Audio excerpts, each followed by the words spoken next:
I guess Julian Assange has been a bit of a pain in the Assange for our press. Just when you thought we couldn't get goofy about this story. Because I'm so mad about it, right? But we thought, no. I want to rip the New York Times, but I want to do it with a smile on my face. So we go in this direction. Now, look, here's the reality. Our press sucks, and they're incredibly jealous of Julian Assange. And that's why they view him to be a pain in the ass. They're like, oh my God, you're embarrassing us. We're incompetent. We're just lackeys for the government. How dare you expose us, right? So New York Times is a hit job on Julian Assange today. And they do this pathetic article where they throw the whole kitchen sink at him. They say, well, of course, he's been accused of sexual abuse and rape. And he also has a unique house guest reputation. I love this part.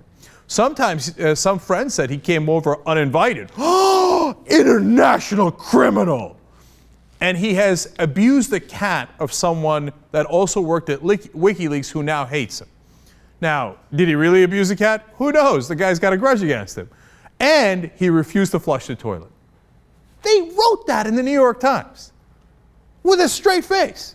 Like, oh, well, Julian Assange, I mean, WikiLeaks aside, the guy doesn't flush the toilet sometimes, according to a guy who despises him. And mean to kittens. You're an embarrassment, New York Times. I mean, if you're an editor and you read that crap, you're like, really? You're going to talk about the cat. This is a guy who is one of the most well-known people in the world for good reason. Not because he's some sort of reality star, but because he made an enormous difference. I keep harping on Tunisia and Egypt because, my God, the Arab Spring and those revolutions started there. And WikiLeaks at least had a big part to play in there, the revelations. And you're talking about a cat? We're talking about kittens? We're talking about not flushing the toilet.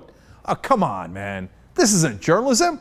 This is just sucking up to the government. This is the New York Times saying, government, how can we help you? Please give us more anonymous sources. My God, we'll have such great stories if we could just print what the White House tells us to print. And then we'll say, oh, we have a source at the White House. We're so good.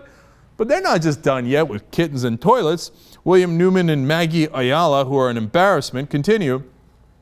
It struck many as odd that Mr. Assange, who shot to fame as a fighter for media freedom, chose Ecuador as a potential refuge. Mr. Korea has presided over a crackdown on journalists there. I love that, as if they care. They're like, oh my God.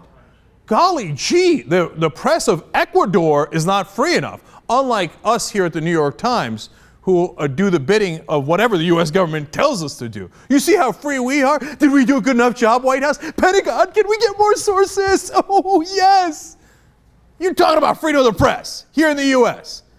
Oh, please, New York Times, this embarrassment continues. Look at this obvious hatchet job. They continue to write. But when Mr. Assange arrived at the embassy, he issued a statement saying that Mr. Korea had invited him to seek asylum in Ecuador during an interview for Mr. Assange's TV show on Russia Today, an English language cable channel financed by the government of Vladimir V. Putin. Look at this guy. He works with Putin. And the other guy doesn't respect the freedom of the press. And none of them like kittens. You're sad, man. It's just, the New York Times used to be a real great newspaper.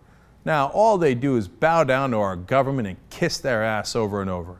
And if they need to bury a journalist, a real journalist that embarrasses them, in order to do that, they will do it in a second. It's sick to look at.